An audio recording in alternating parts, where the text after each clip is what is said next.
So when I was younger, both of my parents came from athletic backgrounds. My mom has two brothers who are PGA professionals, and her dad was a PGA professional. So I started off in golf, and my earliest recollections would be my grandfather at that time was a pro at Oceana Country Club, and every Saturday we would go up to the golf course for a lesson. And at that time, I think I just went because he got a free donut at the end of the lesson. But that's how I got my start in athletics, and eventually it just carried over to soccer, and then I started wrestling because my dad was a wrestler, and he played football as well. I remember Kyle one summer playing on our team in a sand soccer tournament. I think he might have been 8 or 9, and it really was kind of fun, watching Kyle, who was half the size of everybody else out there, holding his own and competing, and I think in the long run that really served him well.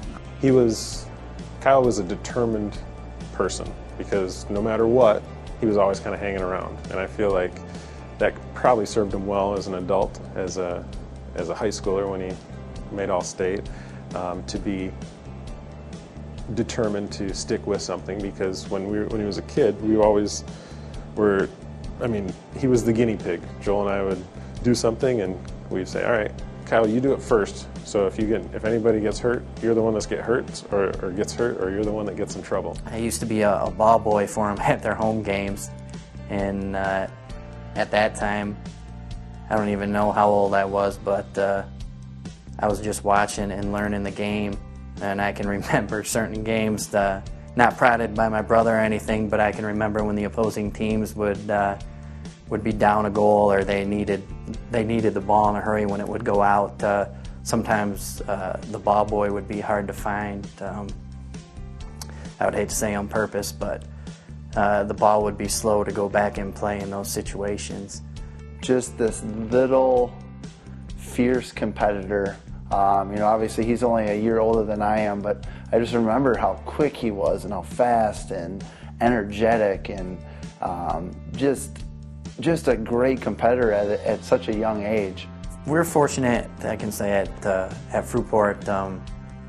One, I think, had parents and teachers and administrators and coaches that taught us how to play the game, but more importantly, why we play the game. He was only a sophomore when I started coaching and teaching here, but his confidence showed right away. I've never seen a player more comfortable with a ball at his feet than Kyle was, and that's fairly unusual for a defender. Also unusual for a defender was his height disadvantage. He always gave up a couple of inches to most players on the field, but that never slowed him down. He earned All-State honors, and he did it without any of those eye-popping numbers that most of the attackers get. He could handle the ball, he could start attacks, and that's what he did a lot.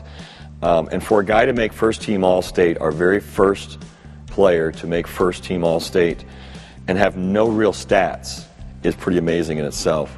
And that's because he earned the respect of coaches and opponents across West Michigan and literally across the state.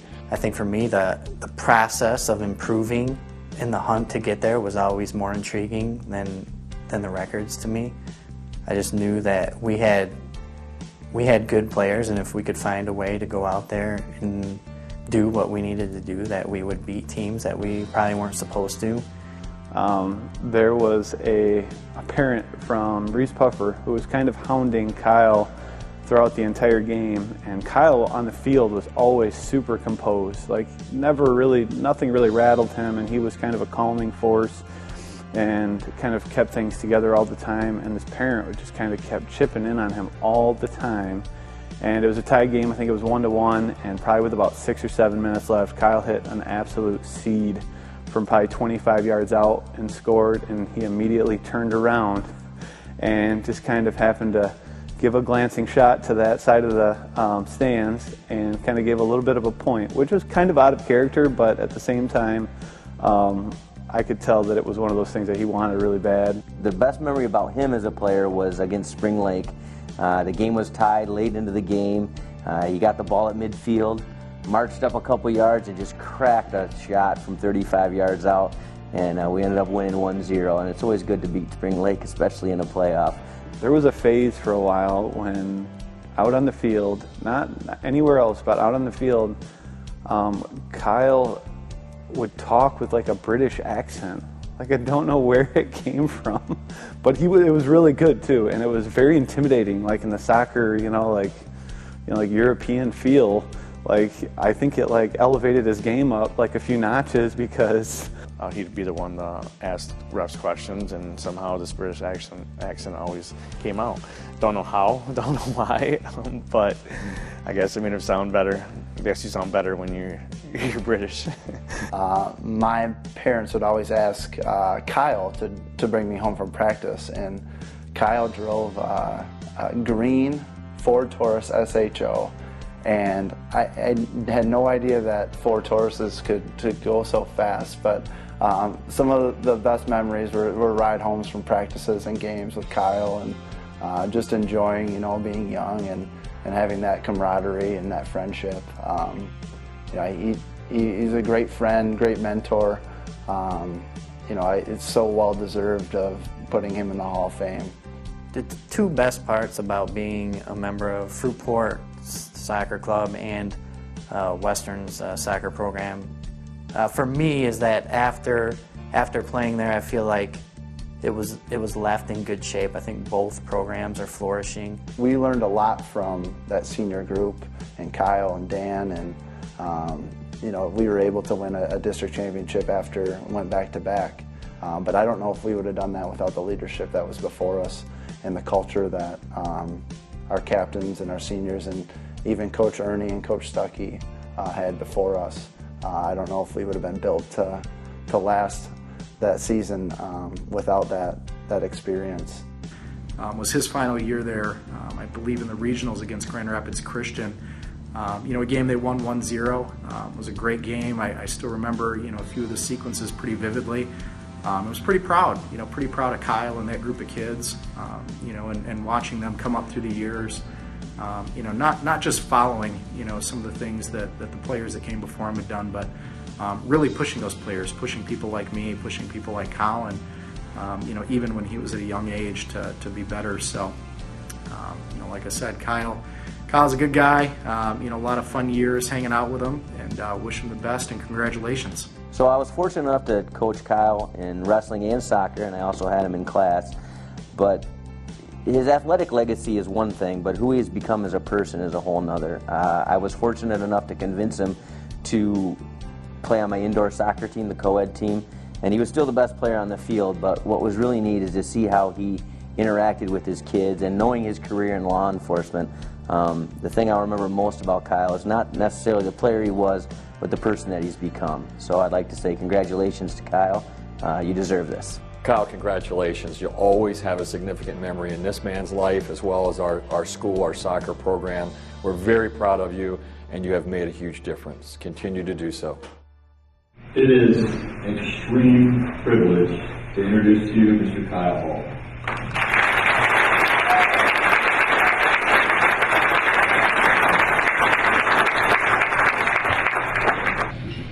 I wrote a speech, but I've never been good at going by the paper, so we'll just wing it. First of all, I'd like to thank the committee and Henry for everything they do and put tonight on. Phenomenal job, and the work that they do is incredible. Second of all, I don't know if anybody was here or ever at the first inductees. They've enacted, I think, what they call the Jack Spencer rule, which they now limit your speech to 3 to 5 minutes. So I'm going to try and keep this short, no pun intended. And Dan, if you can't see me over the podium here, we'll get a booster. But a couple of people I'd like to thank first. As you've seen in the video first, my grandfather is here. He's 93 years old, PGA professional for 50 years.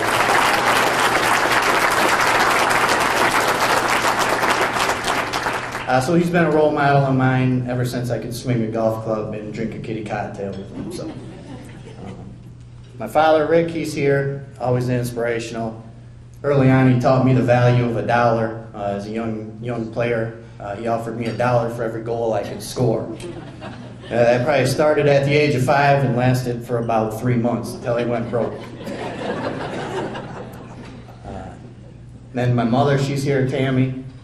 She taught me unconditional love. If we ever had a goal scored on our team, it was never our fault. But as loving as her hand was, I can assure you when you messed up, you knew so, because she would always drop the line, "Your father's not going to save you now." That was never me that got that line. That was always my siblings, by the way. Then there's my brother, Joel. He's here. You've seen him in the video. I learned the game from him. There's no manuals for sports.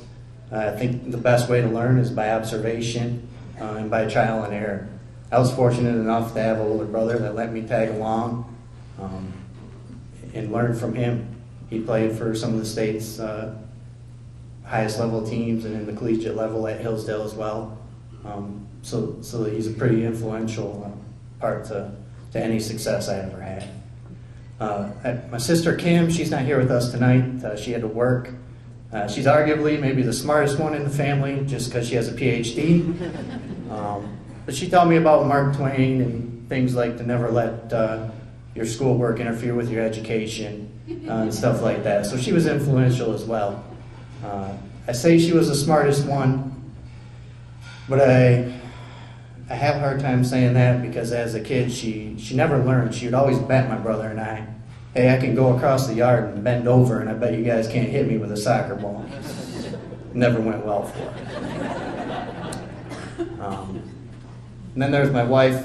My father-in-law just informed me, if you're going to give a speech, doesn't matter what it's for, you always have to mention your wife, or it's never going to be good.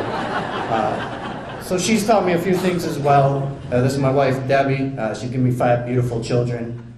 She's taught me many skills, including math. She's taught me how to carry the 2 when people ask how many kids we have.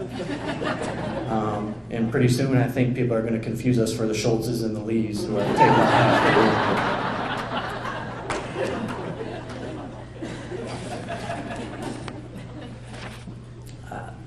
There were a lot of great coaches along the way. I've seen many of them tonight. Mike McKelly, KevinGue, Coach Wilson, Coach Ernie, Coach Stucky, Coach Hewlings. There's a couple I'd like to give a special thanks to. Jeannie McLean is here. She's also going to be an inductee tonight, if you see her. Jeannie was, at that time, she was a select coach for a lot of us growing up and kind of a pioneer in that department. And she was tasked with coaching probably one of the most motliest crews you'll ever see. And she was like a second mother to many of us. But what I recall about Jeannie was there was a core group of us from that team that would always play in any 3v3 or 5v5 tournament that we could. And it never failed. Every time we got there, the other teams would be in brand new uniforms, matching socks, best of the best. We would show up in mismatched shorts and pink shirts that read GLAD, G-L-A-D. And we would dominate the other teams. But nobody ever knew what GLAD stood for. And after 20 years, it's fitting that they know that GLAD stood for good looking and dominating. So Jeannie taught me about the word egotistical and the importance of being confident but not over cocky. So I thank her for that. Secondly, Ken Ernie. What do you say about a guy like Ken Ernie? He's a trailblazer himself.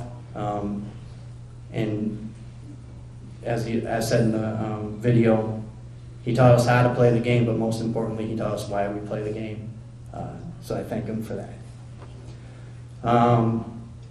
Then I'd like to thank all the educators, all the teachers and administrators, current and past. The job you've done at Fruitport is crazy. Just the other day, I received a card in the mail at my parents' house, actually, from a 3rd grade teacher who I haven't seen in 25 years.